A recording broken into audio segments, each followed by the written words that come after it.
Ćao dragi moji, dobrodošli na moj kanal i hvala puno što gledate. Danas, ili bolje rečeno večeras, imam nešto mnogo drugačije za vas.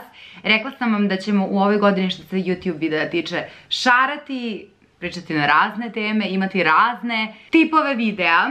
Večerašnji, odnosno današnji video, ne znam kada ćete ovo gledati, je definitivno nešto mnogo drugačije. Ne znam da li se sećate i da li me pratite iz perioda kada sam imala Coffee Talk videe, koji će se naravno vratiti. Planiram da ih definitivno ponovo uvedem u ovoj godini. Ovo su Wine Talk videi, gdje ćemo uz vino ćaskati na razne teme. Kao što vidite po naslovu, danas radim Q&A kao neki uvod u ovu rubriku koju planiram da imam na svom YouTube kanalu barem jednom mesečno, jednom u mesec i po dana. I ja ću u principu uz vino i večeras uz sushi odgovarati na vaša pitanja koje ste mi postavljali na Instagramu.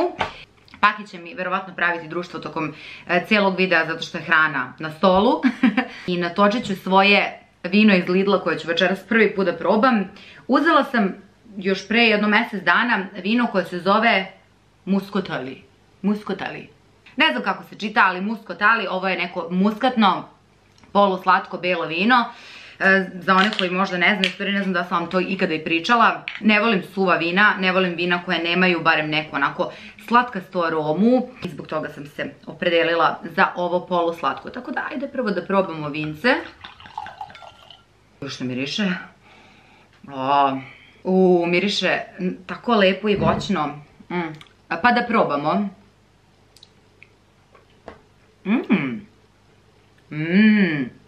Lepo je, nije previše slatko. Jako je lepo, jako je blago. Sviđa mi se, tako da...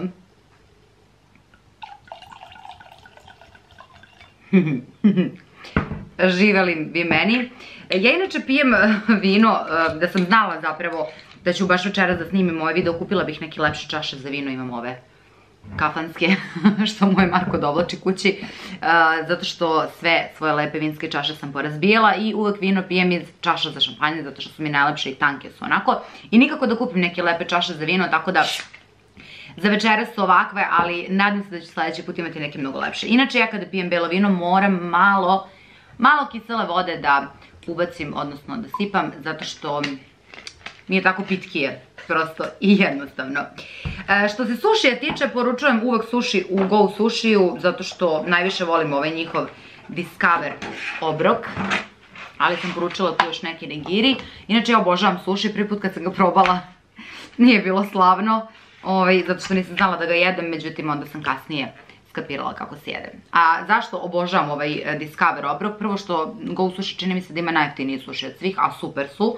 A drugo, uz ovaj obrok dobijete ovu miso supu koja je tako dobra da je to strašno. Tako da ću ja da poručkam svoju miso supu i da se pripremim za ovaj video, pa počinjemo, mislim, mi se vidimo kroz koju sekundu, a ja pravim pauzu sa snimanjem da bih pojela moju vrelu supicu koja je tako divna i obožavam je i mogla bih da živim na ovoj supi. A inače, zašto nije bio plan zapravo da ovaj video bude mukbang? Međutim, shvatila sam da sam danas zaboravila da jedem. Zbog toga moram da klopam dok pijem vino, inače od ovog videa nema ništa, ako me razumete. Pakić mi se tako lepo u glavi ovde, da možete da ga vidite. Ne znam da li sam vam već rekla da bi bilo sasvim u redu da sipate sebi čašu vina, da se udobno spestite jer počinjemo sa ovim videom. Živeli i srećan mi petak, vi ćete ovo gledati u subotu, ali da. Inače sipam soja sos koji dolazi u ovim preslatkim kao flašicama koje moram da sačuvam. Dobila sam dve, taman ću ovu jednu celu da sačuvam. Pa koliko je slatko, bože. Odakle tebi izlazi sva ta pozitivnost? Ovo je pitanje apropo mojih današnjih storija, mislim, koje ste vi možda gledali juče, ako me pratite na Instagramu, gde sam pričala da sam nenormalno srećna i da, da sam jako srećna. Ne znam zašto volimo da koristimo te kao užasno sam srećna. Jako sam brutalno raspoložena, ili kao, ovo ti je brutalno. Jako sam srećna ovih dana, ova godina mi je počela fenomenalno i u odnosu na prethodnu, cijela godina je bila jedan ozbiljan, bit ću vrlo eksplicitna, shit. Nekako sam u ovu godinu uplovila jako optimistična i bila sam pozvana, ok, ako je prošla bila toliko loša, ova ne može da bude loša. Znači mora da mi se nekako vrati dobrim, sve što sam u prošle godini prevrnula i preko glave i preko leđa. I ja sam bila mentalno katastrofa u 2021. I znate da sam prošle godine, mislim ne znam da li znate, ali da, prošle godine sam krenula na psihoterapiju i nekako to mi je pomoglo, jer da nisam išla na psihoterapiju, ne znam šta bi bilo sa mnom i sa mojom glavom. Ali tek sad mi se nekako sleglo zapravo sve o čemu sam pričala na psihoterapiji i to je ono što je, na primjer, kod mene slučaj, ne znam da li je kod nekoga još taj slučaj. Ja kad odem na psihoterapiju i kada izađem sa terapije, sa sesije, budem u fazonu, budem malo onako iscrpljena, ispražnjena i čudno se osjećam. I onda tek posle 2-3 dana ili tek uveče mi se slegne sve o čemu sam pričala i onda doživim taj moment kao upali mi se lampice, kao da, to je to, poslažem sve posložim, sve mi nekako bude mnogo jasnije. Tako da, šta je bilo pitanje u stvari, kako sam uvijek tako, kako sam pozitivno, dakle mi izlazi sva ta pozitivnost. Ja sam baš u prošle godini se trudila da prvo iskazujem mnogo više svoje emocije, jer ja imam problem sa time. Ja imam problem sa time da neko vidi da je meni teško i da imam neki problem. Ne volim da se žalim, ne volim da kukam. Ne volim da neko vidi da meni nešto treba. Da meni treba neka usluga, da mi treba neka pomoć. Ne volim da tražim pomoć, imam nenormalno velik problem s tim. Mislim, pokušavam da se borim i dalje sa tim, ali nekako to je deo moje ličnosti. Ali u prethodne godine sam počela dosta više da iskazujem svoje osjećanja, da vam više pričam o danima i u danima kada mi nešto ne ide od ruke, kada se loše osjećam, kada sam tužna.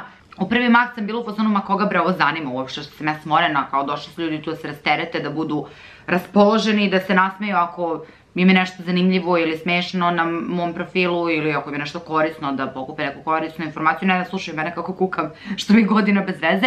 Međutim, naišla sam na jako lep feedback od svih vas koji ste mi napisali u porukama milion puta da je vama zapravo vama pomogne kada vam ja recimo kažem kao teško mi je, tužna sam, besna sam. Ali kažete da vam to dosta znači, da nije sve uvek tako happy chappy upeglano, ne živimo savršeno života i ja ne znam ko živi savršen život. Svako ima neke svoje demone, svako se bori sa nečim, svako ima neku možda psihološku ili traumu ili nešto ga žulja, muči, kako god. Tako da naravno da nikome život nije savršen, svi imaju probleme i život je stvarno jedan roller coaster, danas si gore, sutra si dole i to sve tako non stop ide. I to se kreće i prođe i loše, prođe i dobro.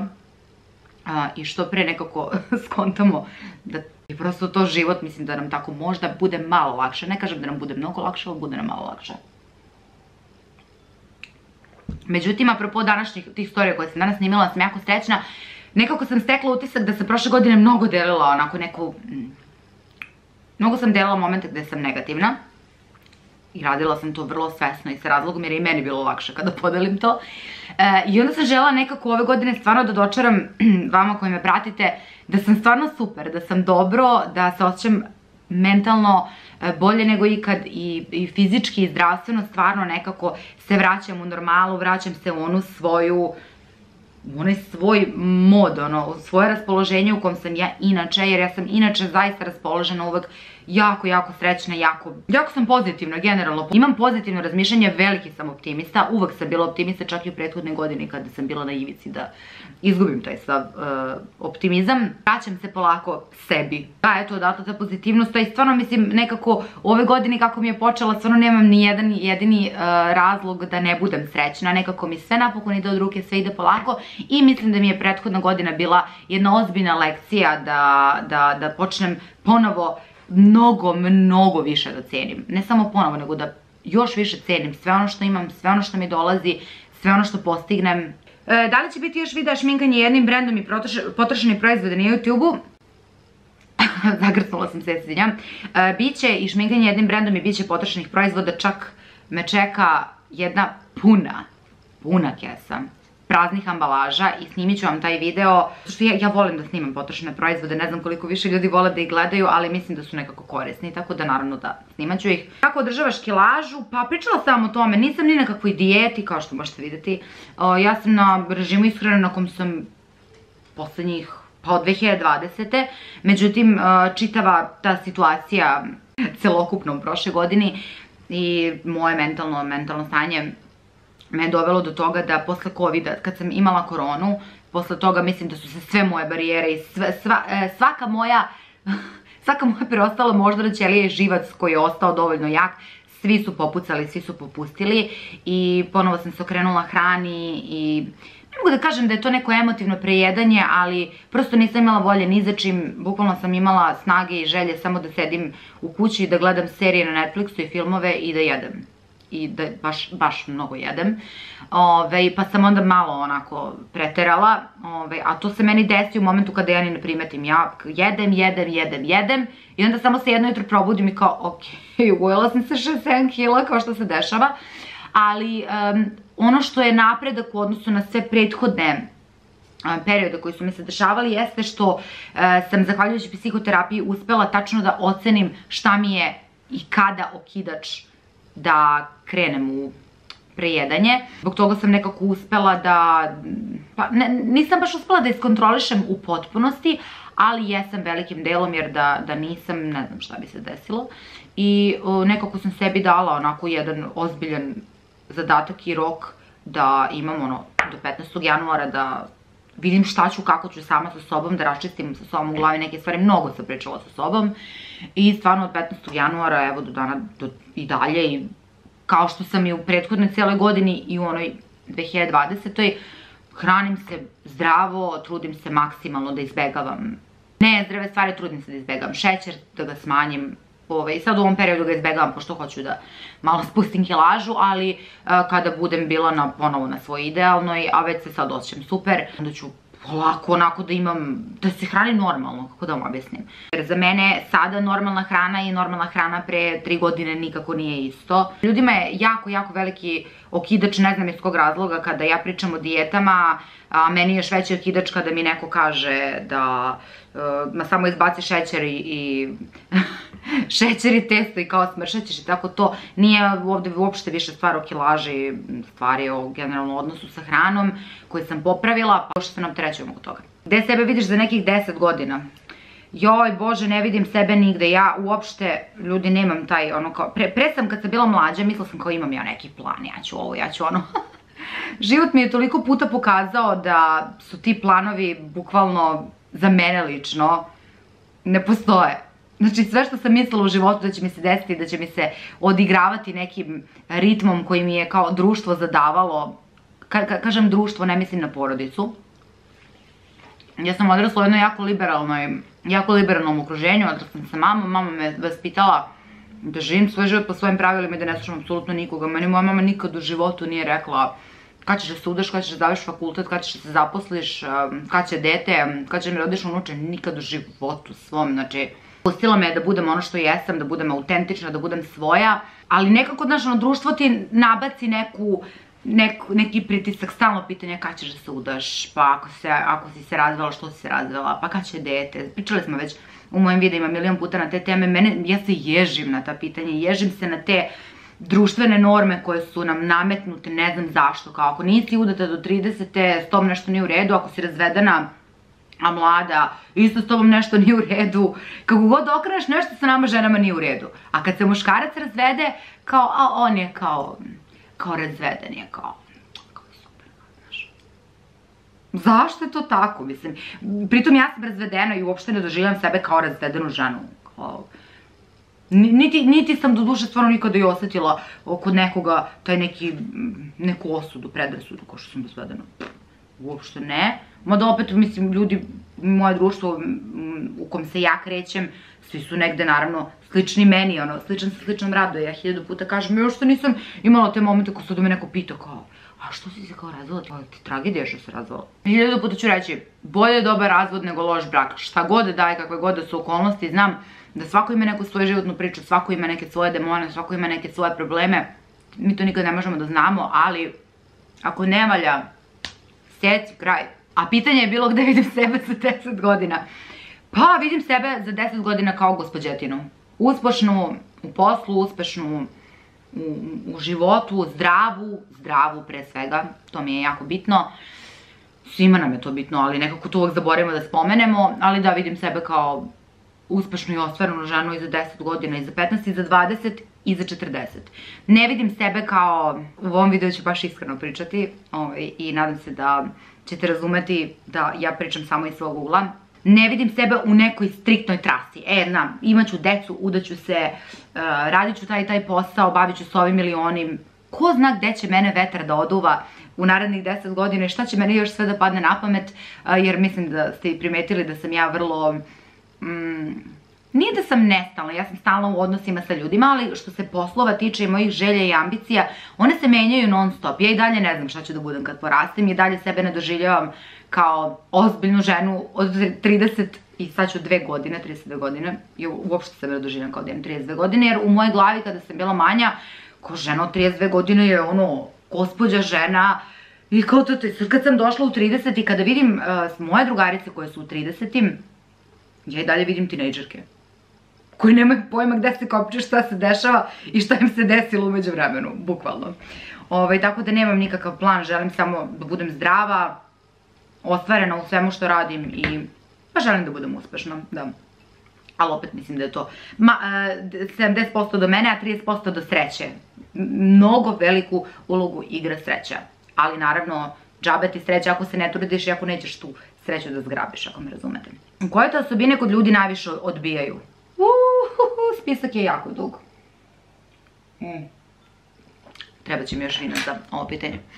Odbijaju me bahatost, u fazonu koliko sam ljudi u poslu upoznala koji ti priđu s onom rečenicom, znaš ti ko sam ja.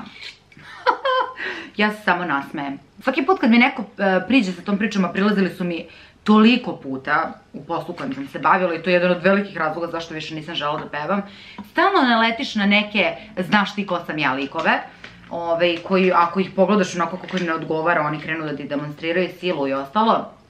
Ja nikad pritom u poslu svom nisam bila bezobrazna niti neljubazna, ali prosto sam vrlo uvek znala da stavim do znanja kada neko preteruje, kada neko prelazi moje lične granice.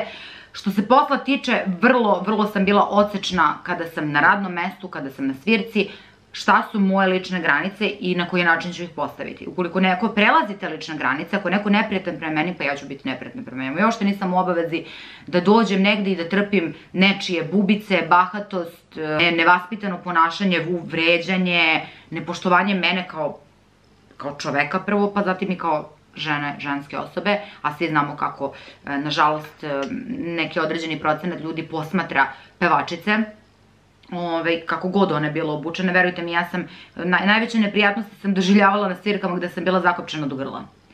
A u 99% sam bila zakopčena do grla, tako da nema veze ni ništa, nema veze ni kratka suknja, nema veze ni predrasude, kod ljudi su čudo. Tako da da, bahatost me odbija me kada vidim da me neko slaže. Ja nikad u životu nisam nikome rekla kao, znam da me lažeš, ali to je za mene deal breaker. Znači, ne podnosim ljude koji lažu i koji vole od sebe da prave nešto što nisu, da bi se nekome dopali. To, ne volim folirante, ne volim licemerje. Jako ne podnosim licemerje. Ne volim ljude koji su, iza leđa ti pričaju svašta, a sutradan kada se vide sa tom osobom, tome sam prisustvovala milion puta i to mi se tako baš zgadilo. Sutradan su sa njom sve kao nje. Posebno u poslu kojem sam se bavila, ajde u ovom influencerskom i ne toliko jer opet ne držim se ja sa toliko ljudi, naprimer da ja sad znam iza scene šta se dešava, iza scene šta se dešava, ali sam u poslu kojem sam se bavila milion puta prisustvovala raznim ugovaranjima raznih muzičara, pevača, pevačica. I onda se igrom slučaja i ta ekipa nekako spoji na nekoj svirci i pa to je Mico Maco Kuco, to je tagovanje na Instagramu. I ja kao gledam za strane, pošto sam se uvijek nekako držala za strane, jer nisam osjećala da je to... Nisam se osjećala da pripadam tu, prosto jednostavno. Ne zato što mislim da sam ja bolja od nekoga, daleko od toga.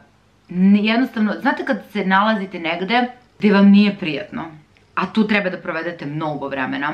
I retke su ekipe bile zapravo sa kojima sam baš onako volila da radim i zapravo najviše sam volila da radim sa mojim bendom sa kojim sam radila dok nisam ušla u Zvezde Granda, ali posle kasnije, svaki dan nova ekipa, svaki dan novi muzičari, budu ti prosto neprijatno. Ne podnosim nevaspitane ljude, nevaspitane u smislu bacit ću ovo đubre kroz prozor i potpuno će me boleti uvo, ostavit ću izmet svog psa na sred ulice jer može mi se, leteću preko reda zato što ulete preko reda i prave se ludi. I još onda krenu tebe da vređaju kao šta ti meni koji ja sam stajala ovde. Mrzim to da me neko pravi ludom, znači to ne podnosim.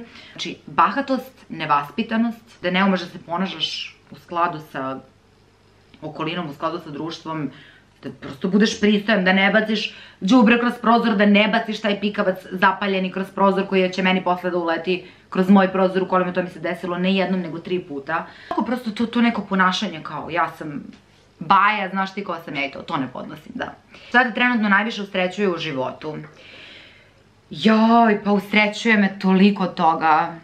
Svaka moguća sitnica koja mi izmami osmeh na lice mene čini srećnom. Evo, mene sad toliko čini srećnom što ja snimam ovaj video i što pijem ovo vino koje je jako lepo inače i jedem ovaj suši i što mi Pako tu leži pored mene i greje me svojom guzicom malom. Čini me srećnom on, čini me srećnom moji prijatelji, čini me srećnom kad izađem sa mamom na naš neki kao girls date. Čini me srećnom ovaj posao koji radim, čini me srećnom svaka saradnja koju ostvarim, koju sam tako dugo želela pa se onako ostvare, to me usreći više nego novac, više nego išta. Znači to mene radi kada vidim da recimo da je neki brend prepoznao nešto u meni, a recimo ja sam baš želela da radim sa tim brendom. To me jako usreći. Usrećuju me vaše poruke na dnevnom nivou, iako nisam baš redovna sa odgovaranjem posebno u posljednje vreme što stvarno imam mnogo posla i ne mogu sve da postignem. Malo mi treba onako vremena da se vratim u rutinu i u onaj tempo u kom sam bila recimo 2020. Pošto 2021. mi je tempo bio krevet, frižider i to je sve. I baš onako sam skapirala da sam ušla u 2022. sa željom da živim u momentu, da ne razmišljam nešto preterano u budućnosti, kao šta će biti, šta ću raditi, ovo ono, nego da, i da budem mnogo spontanija, da. Da kada mi se ukaže neka prilika da ne razmišljam puno nego da je prihvatim, što više spontanosti, što manje premišljanja, razmišljanja, vaganja i tako dalje, mislim da sam na dobrom putu, definitivno. Evo mogu omiljenog pitanja, joj, treba će mi mnogo vina za ovo, čekajte. Sve koji će mi pisati u komentarima, nije kulturno da pričaš sa punim ustima. Ako ste ikad pogledali mukbang video, onda vam je jasno koja je poenta, iako nije baš bilo zamisao da ovo bude mukbang, ali desilo se. Da li planirate sa Markom uskoro da proširite vašu obitelj, ne sa kućnim ljubimcem, nego sa bebom?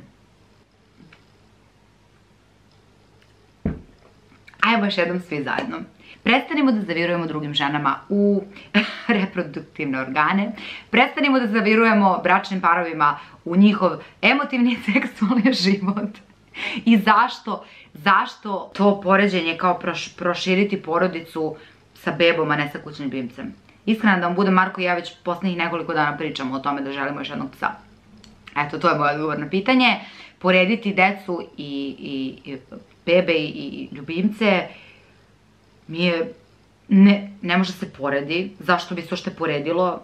Kućni ljubimac je kućni ljubimac i nešto najmilije u mom svetu, u mom univerzumu je on nešto najveće i najlepše što postoji, što me ispunjava iz dana u dan i živim za njega bukvalno. Decu nemam, ne da nisam sigurna, nego znam sad da u ovom momentu ih ne želim. Da li će se to nekad promeniti, ne znam, sada trenutno je tako. I imam utisak da svaki put kada, posebno poslednjih 2 godine, to sam već pričala u videu, jednu ne mogu da verujem da ću se opet pratiti. Kako sam prešla 30-u? Pitanja na internetu, znači ne od mojih ljudi nego na internetu, iz dana u dan se povećavaju. A kada ćeš da imaš bebu? A da nisi možda trudna? A da ne očekuješ prinovu?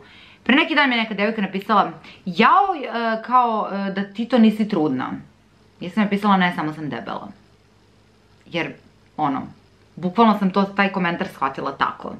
Kao da, ugojila sam se, znači ja ne sam više da se ugojim, da neko ne pomisli da sam trudna. A nisam trudna i neću biti, odmah da znate. A treće, ono što mi je uvijek zanimljivo je što stalno komentarišem sa jednom mojom bliskom drugaricom koju i vi znate sigurno. Svaki put kada nam stigne poruka tog sadržaja, mi naravno to podelimo jedna sa drugima. Ja se razmišljam, neka mi devojka tako napiše, nepoznate naravno, ja je ne poznajem, kao jao da nisi trudna, kao ali čuvaš neku tajnu. Pa sekona i da jesam, sigurno ne bih tebi prvo i rekla. Kao zamisli kao sad neko meni se javi, kao ja stvarno jesam recimo trudna i sad mi je neko pošalje poruku, ja to nikome nisam nigde rekla. Znači kao čutim, čekam da prođe, kako ide 3 meseca i to. I sad ja njoj kao, jao jesam, kao ali me nikome da kažeš. Ja sam jako zbunjena tim pitanjima, ja nikad u životu nikoga na ovoj planeti, na ovom univerzumu nisam pitala kad će beba i pravo da vam kažem, stvarno me ne interesuje. Kad mi neko kaže da su trudni, da očekuju, ja se naravno obradujem, njihova sreća je moja sreća, ali tako da planiramo proširenje sa još jednim psom, ne znam da li će se to desiti, stvarno moramo onako baš dosta da mozgamo, da li je to uopšte izvodljivo, da li mi to možemo da hendlujemo, kako će to da bude, inače tražimo paku devojku, ali o tome ćemo u nekom drugom videu.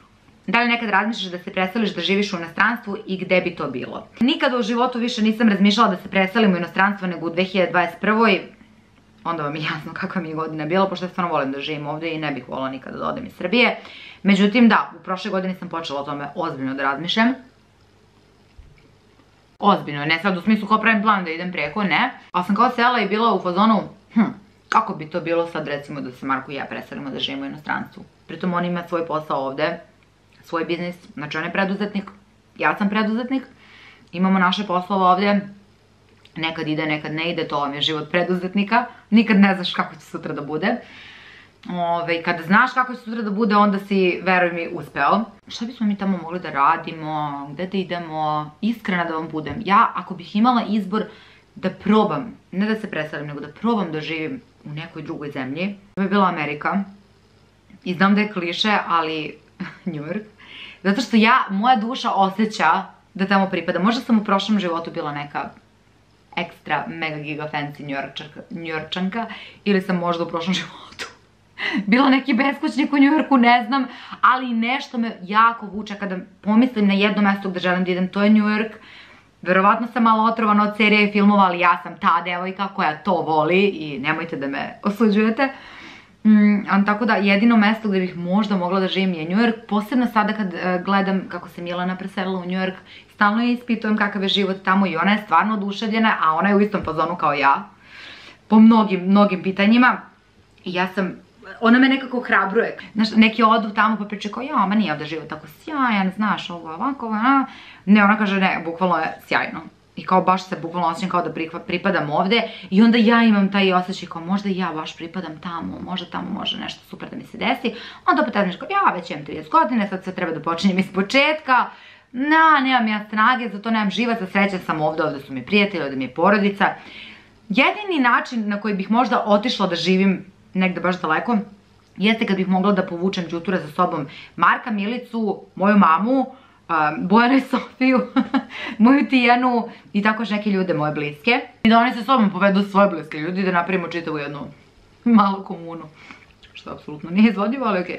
Ne kažem da se ne bih nikad preselila, posebno sa činjenicom da je ova država apsolutno mislim da se raspada i mislim da je rasulo sve i toliko sam razočarana u sve što se dešava oko nas, ali rekla sam u ovoj godini manje toga, manje ću da truvam svoj mozak, kada god mogu da učinim nešto što mislim da možda napravim neku promenu, pa čak i malu, i čak i ako mislim da možda i ne mogu da napravim promenu, ja ću da uradim sve što je do mene, ali ne mogu više da se stresiram vestima i svim ostalim, razumete što hoću da vam kažem, da. Koji su tvoji savjeti za održavanje srećne i uspešne veze i sa čime si osvojila Marka? Pa nisam ja osvojila Marka, Marko je osvojio mene. Ali tek posle nekih tipa par godina poznavanja sam ja kao skontala kao Marko je baš dobar dečko. Tako to kod mene ide, svaka moja veza je počela iz prijateljstva. Uopšte nisam apsolutno nikakve emocije gajala prema njemu kad smo se tek upoznali, nego vremenom neko smo postali bliži, počeli se družimo, vidimo se tamo, vidimo se vamo i rodila se ljubav i stvarno bio mi je tu nekako, našao se u momentu kada mi je možda baš bio potreban. Tako da on je mene osvojio definitivno. A koji su savjeti za održavanje srećne i uspešne veze?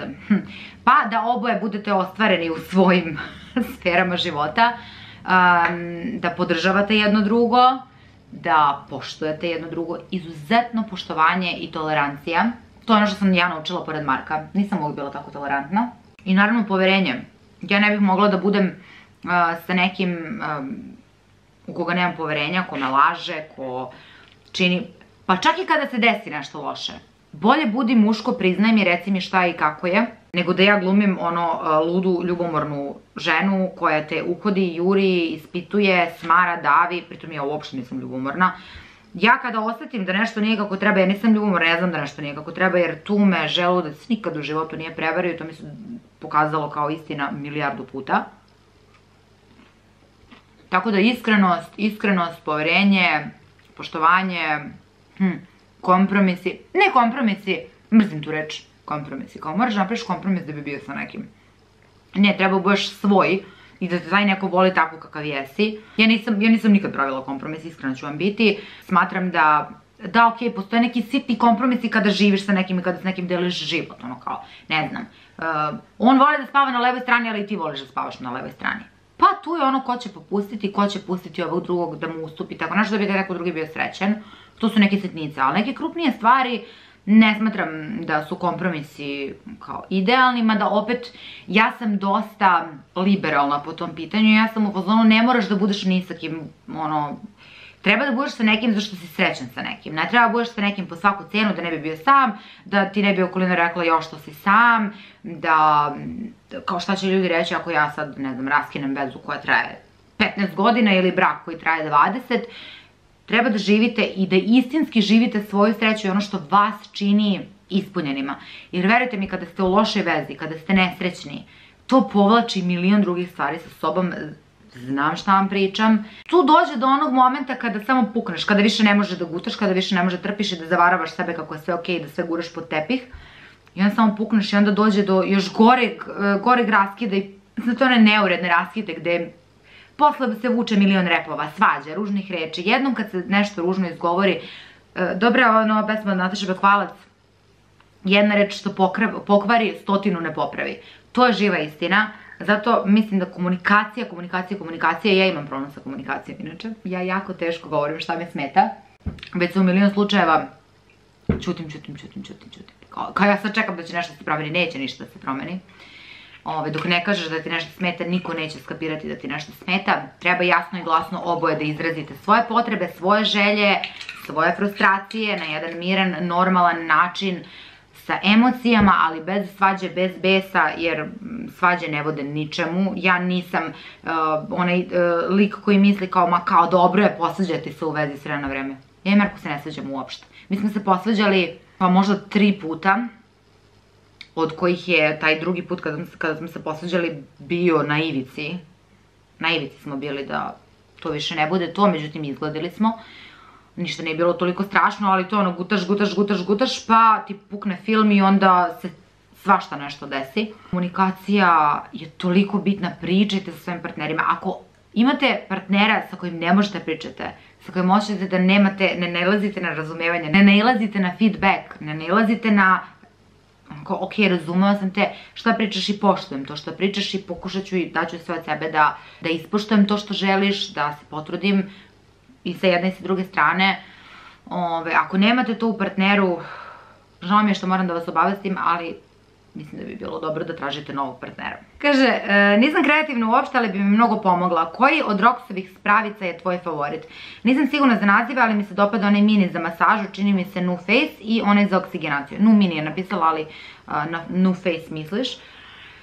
Meni je Geneo favorit nad favoritima. Meni je Geneo zapravo spasao lice i svaki put mi spasa lice kada god dođe do nekih neželjenih situacija. Iako to nigde ne piše na uređaju, ja svima s kim god pričam, ja sam upozorna ljudi, meni ovo toliko pomogne da je to nevjerojatno taj tretman oksigenacije. Mislim da je Geneo, baš taj uređaj za oksigenaciju za koji pitaš, mislim da je on jako specifičan i za jako specifičan tip kože. Možda bi nekoj tanjoj i suvljoj koži možda ne bi odgovarao taj tretman oksigenacije, što je bar malo intenzivniji peeling. Ali meni je Geneo favorit nad favoritima, smooth skin epilator, spasao mi je život. Ma volim sve, volim i Ice Globes, volim i onaj Rox'n'Roll, roller, ja to svako večer religiozno koristim. Kažem, danas sam baš bila od Roxa, nešto pričala sa devojkama i pričamo sad ovako šta nam je omiljeno, šta volimo, šta smo probali i ona kao, ti to stvarno koristiš svako večer? Ja kažem, ljudi, ja se ne šalim, ja dođem kući iz izlaska, ja odradim masažu rollerom, odradim masažu guaša, Ice Globes ujutru da suzim pore, ja ništa ne preskačem jer stvarno uživam u tome, ali da, Geneo i evo sada kako se zove koristim Nu Face, sam počela jutros da testiram i ovaj Nu Face Fix za okolo-očno područje i za predeo oko usana. Ljudi, kakve su mi usne bile jutros posle tog tretmana, onako plump, nežne, punije i to stvarno piše tamo da kao hoće onako malo ta mikrostruje i taj gel da učine da onako izgledaju usne punije i lepše i da posle nekog vremena taj efekat onako opstane, ali instant je bio taj efekat sa ja rekao šta je ovo, ali naravno da treba mnogo vremena da se vide neki dugoročni rezultati, neki kao trajni rezultati, tako da testiram i Fix mi se za sada najviše dopada, Face naravno tu ne mogu da vidim jer nema puno bora i tako to, ovo mi je prevencija, ali stvarno koža bude posle onako lepa, zategnuta, jedra, maludilo mozga, tako da mi je bilo potpuno jasno odmah zašto su žene odlepile za tim uređajima. Ako imaš masnu kožu, preporučila bi ti definitivno da čekiraš Geneo. Za mene lično vredi svaki dinar, jeste skup uređaj, ali vredi apsolutno svaki dinar. Ja sam u fazonu, ovo da košta 3 miliona, ja bih ga platila 3 miliona, ali to sam samo ja.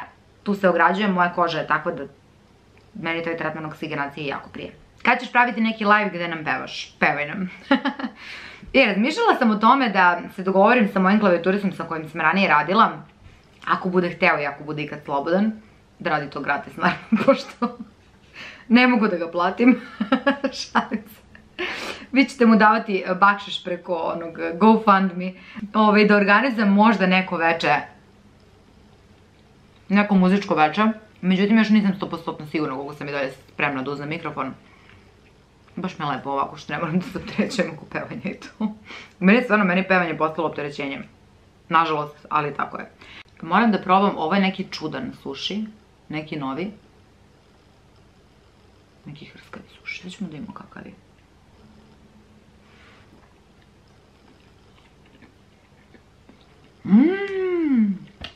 Ljudi moji, kako ovo dobro. Ja moram da nađem šta je, napisat ću vam možda u komentaru ili ovde. Ću vam zapisati šta je ovo. Jao. Šta je ovo?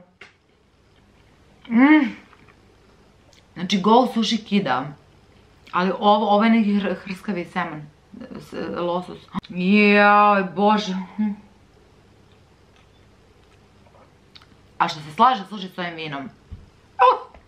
Mnogo mi je lepo, da vam kažem ljudi, mnogo mi je lepo. Pijem vino, jedem suši i snimam video za YouTube i mnogo mi je lepo i dođi kod mene, pošto sam ja uskoro završila. Sa kim bi se menjala na jedan dan? Sa Jennifer Lopez. Da jedan dan imam onako telo. A čitala sam kako Jennifer Lopez drži dijetu i bila sam pozvanu... Ne, žena ne pije kafu. I to je sve što sam pročitala i bila sam pozvanu ne.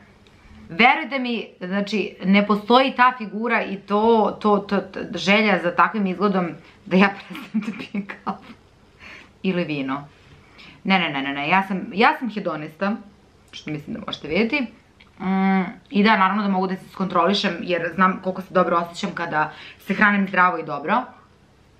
Ali ne postoji ta dijeta koja bi mi znači tipa, ma ja nemam tu disciplinu uopšte. Ne postoji. Ali menjala bi se sa Jennifer Lopez na jedan dan.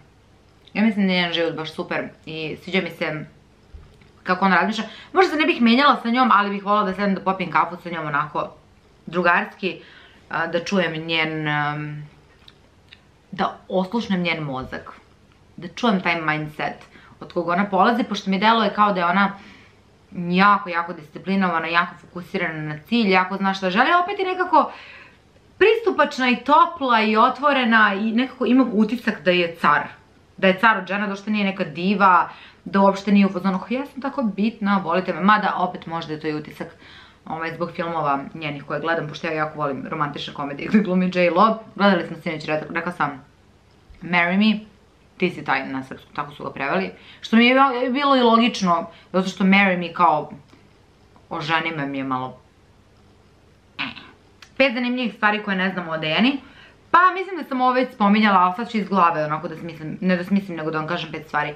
Ne podnosim rosu, pijem isključivo česmovaču ili Aquaviva, Jana i tako, sve one vode koje nisu gorke. Rosa, prolom i tako to, nema šanse. Nisam neki fan Coca-Cola. Šta je ovo samo sa pićima je? I ne volim kiselu. Nikad nisam jela pihtije. To je otprilike jedino možda jelo od ovih kao, da kažem, ne znam, mislim, pihtije su domaće jelo, valjda jesu. Nikad nisam jela pihtije, u svakom slučaju od tih kao naših božićnih jela, ono što se prave za Božić, sarma, pihtije i tako to. Nikad nisam jela pihtije, mislim da nikada neću moći da jedem pihtije, zato što imam neki utisak, to jest ne lažem, probala sam jednom onako malo i bila sam u fazonu, ja ne znam zašto se vama ljudi ovo sviđa. Želatin i meso. A ja inače volim da jedem sve. Uopšte nisam gadljiva da probam sve živo, mislim, za Boga jedem suši, ali okej. Pogledala sam Gossip Girl seriju od početka do kraja preko 6 puta. I omiljeni crtani film mi je Anastasija. I Anastasiju sam odgledala možda nekih 40 do 70 puta. Eto, to je 5 zanimljivih stvari, ne znam da su zanimljive, ali eto, neke stvari koje možda niste znali o meni. Draga Dijana, zanima me šta te najviše i najbrže motiviše da se pokreneš. Rezultati. Kada uradim nešto, kada uradim jednu stvar i vidim rezultat od jedne stvari. Recimo, ako uradim neki posao, recimo, sad ću da ja to slikovito objasnim. Imam kampanje za nekog klijenta, potrudim se onako oko te kampanje, mada uglavnom najbolji odziv na nekim kampanjama bude upravo na onim na kojima sam se, da kažem, najmanje potrudila. Ja se oko svake kampanje potrudim, ali oko one koje su najjednostavnije, koje sam najbrže uslikala, usfotkala, snimila ili šta god, najbrže smislila, te najbolje nekako prođu među ljudima, najveći su ričevi, najviše lajkovi i tako to. Ali kad vidim rezultate, to vuče sledeći rezultat. I sledeći rezultat i to me tera da se trudim i tera me da se trudim i tera me da idem gore i gore i gore. Ako padnem, ne deprimiram se uopšte se ne deprimiram, budem u fazonu, ok, ovo je bio fail, ajmo dalje. Jako me motiviše i energija drugih ljudi. I kada popričam sa nekim koji ima neki dobar onako pogled na život, neki dobar mindset, posle takvog razgovora legnem u krevet sa nekim delovima tog razgovora o kojima razmišljam i probudim se ujutru i dalje razmišljam o tom razgovoru i kažem, baš mi neko otvorio onako neku novu perspektivu, neku novu percepciju, to me isto jako motiviše. Volim da pričam sa ljudima koji su mudri, volim da vodim razgovore sa ljudima koji su uspešni, koji barem deluju kao da znaju šta rade, jer verujte mi da niko ne zna šta radi. Verujte mi, čak kad vidite najuspešnije moguće ljude, verujte mi da su i oni u fazonu, ponekad nisam znala šta radim. Da, ja, na primjer, nikad ne znam šta radim.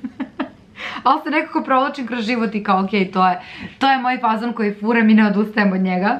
To me motiviše me razgovori, motiviše me dobra energija drugih ljudi. Ja jako mogu da crpim energiju na druge ljude i da je ostavim tamo, ali jako mogu i da upijem energiju od drugih ljudi kada je dobra, naravno.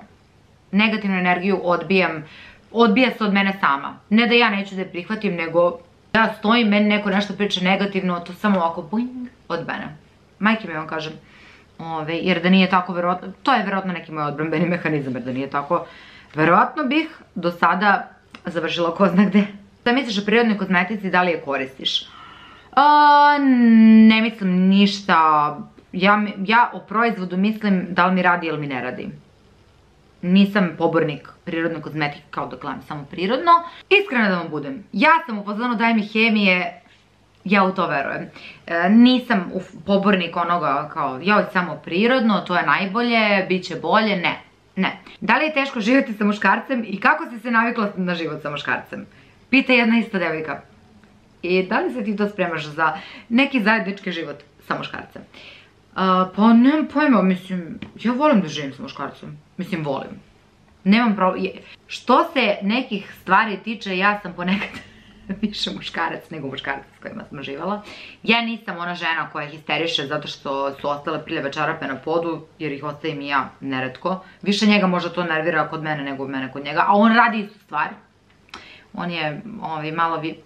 On je veća picajzla nego ja, ali neće da sređuje kao ja što sređujem. Ovaj muškarac sa kojim ja sad živim i prethodnica sa kojim sam živala su bili super. Mi je bilo super da živim s njima, to jest super mi je da živim sa sadašnjim partnerom zato što oboje imamo svoje živote, oboje imamo svoje poslove. Uveče kada se, da kažem, nađemo napokon i kada zajedno pustimo film, uživamo u istim stvarima, lepo nam je. Imamo paka, zabavno nam je, nažalost, koliko god živeli zajedno, nekada nam fali mnogo vremena da provedemo onako posvećeni jedno drugom, zato što on mnogo radi, ja radim, iako radim od kuće, odvojeni smo nekako jedno od drugog, ja radim svoje, on radi svoje, tako da nama zapravo fali vremena. Ja mislim da nas dvoje ne živimo zajedno teško da bi opstali u vezi, baš zato što ne bi imali kada se viđamo. Mi se vidimo uveče, kada ili ono između 4 i 8. Ako on ne legne da spava pošto je umoran ili ako ja ne legnem da spavam pošto sam ja umorna često. Nikad nismo imali neki problem kao sad Da imamo neke nepremostive razlike zbog kojih ne možemo da živimo zajedno, zbog kojih ne možemo da opstanemo. A da li je teško živjeti sa muškarcem? Pa, kada nađeš pravog muškarca, naravno da nije teško. Ako osjećaš da je teško da živiš sa nekim, red flag, red flag. Da li ideš na terapiju trenutno? Trenutno ne idem. Shvatila sam da sam došla do nekog nivoa gde već ja onako sa svim znanjima koje sam pokupila sa terapije i sa znanjima u stvari o samoj sebi, sad moram malo i sama da onako razlučim neke stvari, ali da, sigurno da ću nastaviti, ali mislim da sam nekako, mislim da je ovih skoro godinu dana terapije urodilo plodom, eto, to mogu da kažem. Da ti neko kaže da moraš da izabereš vino ili kafu, šta bi izabrala? Jo, pa sestro, to je kao da me pitaš da li želiš da ti dam levi ili desni bubreg. Ostala bih pri kafi i onda bih umesto vina pila šampanjac. Srbin ne bi bio Srbin kad ne bi našao rupu u zakonu. Kaže mi jedna devojka, zašto se brzo zasjetiš svakog posla, muzike i YouTube-a? Zašto si prestala sa pevanjem i snimanjem jedno vreme? Kako ti znaš da se ja brzo zasjetim? Ja se nisam brzo zasjetila muzike, ja sam pevala od svoje 17. 18. godine intenzivno sve do moje 31. Znači to je skoro punih 13 godina bavljenja ovim poslom. Tokom tih 13 godina sam toliko toga prošla, doživela, videla, radila, zaradila. Bilo u Zvezdama Granda, imam, mislim, ono, snimila super pesmu koja je lepo prošla i videla sam kao, okej, mislim, da sklonimo na stranu što mene taj posao nije činio srećom jako dugo. Ajde da sklonimo i to po strani. Ja sam tip koji voli da gleda šta još tamo ima za mene, šta još to mogu da postignem, dostignem, isprobam i tako dalje. Kao što rekoh, ja i dalje ne znam šta ću budem kad porastem, ko zna gde će put da me odvede. Ne znam, vi sad radite recimo u nekoj firmi i više vam se ne sviđa da radite u toj firmi i odete u drugu firmu. I odete na neku drugu poziciju. I učite to sve, da radite neki posao potpuno iznova. E pa to mi je isto kao i sa ovim mojim poslom. Muzika, influencerski posao ovaj kojim se bavim, sve je to negde vezano za javnost. Opet ću možda imati neki posao u javnosti, ali možda i za kamere, možda u novinarstvu. Ko zna gde će, kažem, put da me odvede. Tako da ne zasjetim se brzo ni jednog posla, a što se YouTube-a tiče nisam mogla da snimam YouTube zato što kreativnost mi je bila na nuli. Što se tiče 2021. i nisam bila mentalno dobra. Nisam mogla da sedim punih sat i po vremena u mestu i da vam pričam o nečemu i da budem kao super happy chappy kad nisam bila super happy chappy. Verujte mi da sam u toku jednog dana imala više momenta da sam bila bez veze nego što sam bila super. Nisam odustala od YouTube-a uopšte, jednostavno sam napravila pauzu i jako mi je prijala, a što se pevanja tiče 13 godina. Zamisli si, mislim, nije isto, ali zamisli da 13 godina radiš jedan te isti posao i nesrećan si i kao, ali ne, ovo je moj poziv i ja ću samo to da radim. Posao čini, ako ne 80, onda 70% našeg života. Mislim, barem je u mom slučaju tako. Kada bi mogla da putaš kroz vreme, gde bi otišla? Nazdravi iza mene. Živjela. Pa vratila bih se u 20. U doba velikog Gatsbya, u doba prohibicije, u doba Charlestona, jazz barova u Njujorku, uz neki ludilo koktel sa onom limunovom koricom, odnosno pomoranđenom koricom u koktelu i velikom kockom leda. Moda u to vreme. Iako bih samo otišla da vidim kako je bilo, ali nikad se ne bih zadržala u tom vremenu, zato što sva ta vremena za ženu su bila jako surova. Šta voliš da radiš u slobodno vreme? Da opuštam mozak, da gledam serije, da gledam videe na YouTube-u. Jedno vreme sam gledala samo True Crime, počela sam da gledam TED Talks. Razne neke videe sam pogledala na tu temu i to mislim da su meni baš dosta pomogli u nekim stvarima. Volim da pratim neke malo edukativnije sadržaje, gde ću izaći bogatija za neko znanje. Pa čak bili to i True Crime videi i verujte mi da od kako pratim taj sadržaj na YouTube-u imam dosta više tema za razgovor sa ljudima koje su možda zanimljivije malo i onda kada se tako potegne neka tema, ja setim nekog videa koji sam gledala, onda mi ispričam tu priču, onda to njima tako bude zanimljivo i onda im ja preporučim videe, kanale i oni to počnu da prate i da gledaju ili prosto mi traže da ispričam, odnosno da prepričam celu priču, a ja sam mislim u sebi, druže, pogledala sam 2,5 sata u ovom slučaju, teško da mogu da ti ih ispričam da budu smisleni u 2 minuta. Pogledaj video. Da li te neko od influencera nervira baš, ne mora ime. Ne nervira me apsolutno niko. Nemam taj moment kao da pratim nekog i kao da budem fuzonu kao ja što me ova osoba nervira. Uopšte ne gledam ljude na taj način. Uopšte ne vidim razlog zbog kog bi se ja nervirala zbog nečije ličnosti ili zbog nečeg što je rekao. Ja nemam to u sebi. Masu puta čak mi neki moji ljudi kao ja što me nervira ona osoba. Kažem, prvo, nema predavam da pričaš o tim ljudima, to su ti ljudi, ja ih poznajem. Družim se sa njima na nekom nivou. Tako da ne volim da bilo ko pljuje bilo koga u mom društvu. Ali ja stvarno uopšte nemam taj moment kao da gledam nekoga da nešto kaže, uradi ili snimi, da ja budem u fazonu, kako me nervira osoba. Možda ja nisam normalna, ne znam. Ljudi koje pratim ih valjda zato što mi prijaju, ne pratim ih zato što me nerviraju. Šta misliš o seks blogirkama? Vjerojatno mislite na blogirke koje otvoreno pričaju o ženskoj i muškoj seksualnosti i o svemu što bi trebalo da bude potpuno normalno, ali smo mi naučeni da je to tabu tema. Pa sad ću vam reći iskreno. Za mene, kao mlađu, je seks i priča o seksu otvoreno bio tabu tema, iako sam odrasla u ekstremno liberalnom okruženju. Moja mama me vaspitala tako da sa njom mogu da pričam apsolutno svemu, da nemam zadršku ili onaj moment kao o tome se ne priča, to je sramota i tako to. Ne, mislim, moja mama je mlada, rodila me sa 20 godina, naravno da smo nas dve, posebno danas, kao drugarice, ali sam uvek nekako, valjda, od strane društva, od strane tih stereotipa, tabua, imala osjećaj neke sramote ako otvoreno izrazim se o svoje seksualnosti, o svojim željama i tako to. Možda je to i kod nas malo onako još... Mislim, ne znam, ne mogu da znam da li je kod nas. Ja nekako imam, svi stalno pričamo kao eto, Balkan je toliko zatucan. Mi ne znamo kako je negde drugde jer ne živimo u drugim sredinama. Nama se predstavlja slika o zapadu, kako je zapad liberalan, kako je sve kao opušteno, tamo je sve super, cool, normalno. Međutim, zapravo mi ne znamo kako je tamo jer tamo ne živimo. Tamo ima, nažalost, i homofobije, i mizoginije, i rasizma, i svih onih groznih stvari koje stvarno u 21. veku moraju da nestanu, 2022. godine. Ljudi smo, kakvi god da smo, čega god da smo, kakva god da nam je boja kože, seksualnost, koga boli uvo, da li ću da volim žensko ili muško ili ću da se, znači, ti nikad ne znaš ono šta će ti se desi. Apsolutno, za mene je čovek. Još što ne gledam nekoga kroz prizmu seksualnosti, vere, religije, to mi je tek. Da nekoga osuđujem na osnovu vere. Ja nisam čak pritom uopšte religiozna.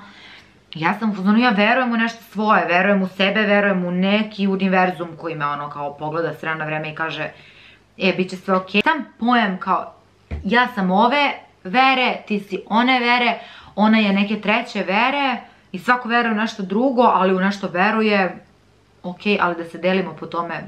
Pitanje je bilo šta misliš o seks blogirkama, sve najbolje. Sve najbolje o svim devojkama koje su dovoljno hrabre da uopšte na internetu pričaju o takvim stvarima, da ohrabruju nas, druge žene, da slobodno i otvoreno pričamo o svoje seksualnosti, da se ne stidimo o svoje seksualnosti, da možemo otvoreno da pričamo o svemu i svačemu.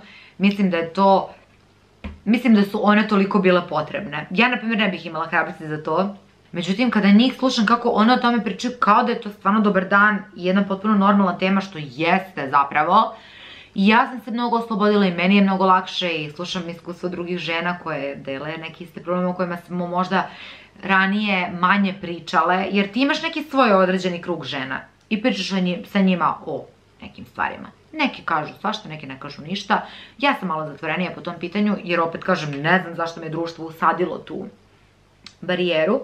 I onda su se pojavile one, recimo bloginja Marijana, Daca Magic, mnogo devojka koje pratim još na Instagramu, Meet. Počeli su da pričaju o tome, o seks igračkama, o seksu, o svemu tome, na jedan potpuno normalan, zdrav, jasan način, glasan način, mislim, sve najbolje. Mislim i apsolutno mislim da posebno svaka mlada devojka treba da prati ovakve sadržaje, zato što su pre svega korisni za naše zdravlje, za neke stvari koje se tiču prevencije, koje nas nažalost ne uče u školama. Ja stvarno mislim da je seksualno obrazovanje broj 1 nešto što treba se uvede u školama. Predstavljanje devojčicama i momcima o polnoprenosnim bolestima, o tome kako se koristi kondom, šta je kontracepcija, koji sve načini kontracepcije postoje. Znači, seksualno obrazovanje, ljudi ja vidim da muškarci koji su mojih godina ne znaju ništa o ženskom reproduktivnom zdravlju, o svom sopstvenom reproduktivnom zdravlju, znači to mora da prestane u 2022. Da li veruješ u brak? Pa verujem, što ne bih verovala. Udala sam se jednom, može se da mi drugi put nikad se ne zna, ali ne verujem u brak u smislu kao sad to je neka institucija kao koja je sve i svja, ne?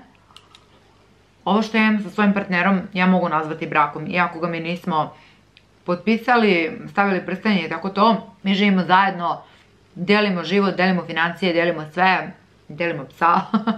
Papir, da li mi nešto znači ili ne, pa videla sam da kao što se potpiše, tako se i raspiše. Za mene je brak, bez obzira na papir, bez obzira na prsten ili samu ceremoniju sklapanja braka, zajednica između dvoje ljudi koji se međusobno poštuju, razumeju, dele život. I to je to, tako da naravno da verujem. Ljudi, to bi bilo to što se tiče ovog videa. Mislim da sam odgovorila na baš dosta pitanja, zapravo mnogo pitanja sam razdužila, ali pretpostavila sam da će to biti slučaj zato što takav je koncept videa. Trudit ću se da naredni ne budu ovoliko dugi, sutra ću ga editovati 5 sati, ok. Hvala vam puno što ste gledali. Ukoliko želite da i dalje snimam ovaj tip videa, samo malo kraće, ovo sam baš odužila. Pišite mi dole u komentarima koje su teme koje želite da pokrijemo, da li želite da ponovo odgovorim na pitanja ili da li želite da se uhvatimo za neku određenu temu. Ja sad idem da popijem svoje vince do kraja, da pojedem ovo malo suše što mi je ostalo. Ljubim vas puno i vidimo se za koji dan u novom videu. Očekuje vas 7 dana videa u narednom periodu, znači svaki dan video, ali čućete o čemu se radi kad bude došlo vreme. Ljubim vas, ćao!